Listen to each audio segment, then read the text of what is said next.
Wanita pamer momen antar suami nikah lagi, istri kedua sahabatnya sendiri, ibu mertua ikut kondangan.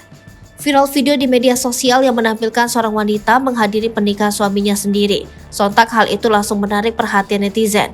Tak ingin ada kesalahpahaman, wanita yang akrab disapa Pavena Silent menjelaskan jika pernikahan suaminya untuk kedua kalinya tersebut telah direstui olehnya sebagai istri pertama.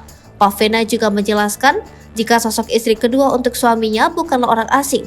Dia adalah sahabatnya sendiri bernama Nurul Nazira yang sudah ia kenal sejak lama. Diketahui, Pavena dan Nazira sudah berteman dekat setelah bertemu di Facebook. Hubungan baik mereka pun terus berlanjut sampai pernah berlibur bersama dengan anak laki-laki Pavena. Kala itu, Nazira juga tidak dekat dengan suami dari Pavena.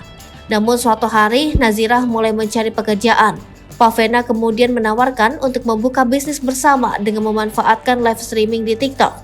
Berawal dari situ, Pavena mulai menggoda dan menjodohkan suaminya dengan Nurul Nazira. Awalnya, mereka hanya tersenyum dan tak menanggapi godaan Pavena. Meski awalnya mereka tampak biasa-biasa saja, lambat laun benih-benih cinta mulai muncul. Pria tersebut benar-benar tertarik pada rekan istrinya.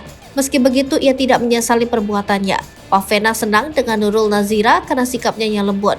Sebelumnya ia pernah membawakan beberapa calon kepada suaminya namun tidak ada yang cocok. Pavena pun merasa lega dengan ketentuan Tuhan. Ia juga yakin jika suaminya bisa menjalankan tanggung jawabnya dengan baik. Namun tak dapat dipungkiri, Pavena juga sempat merasakan cemburu pada istri kedua suaminya. Tapi hal itu bisa diatasi oleh Pavena dan sahabatnya. Mereka pun hidup rukun dan bahagia. Pavena juga memberikan ucapan selamat pernikahan pada suami dan sahabatnya.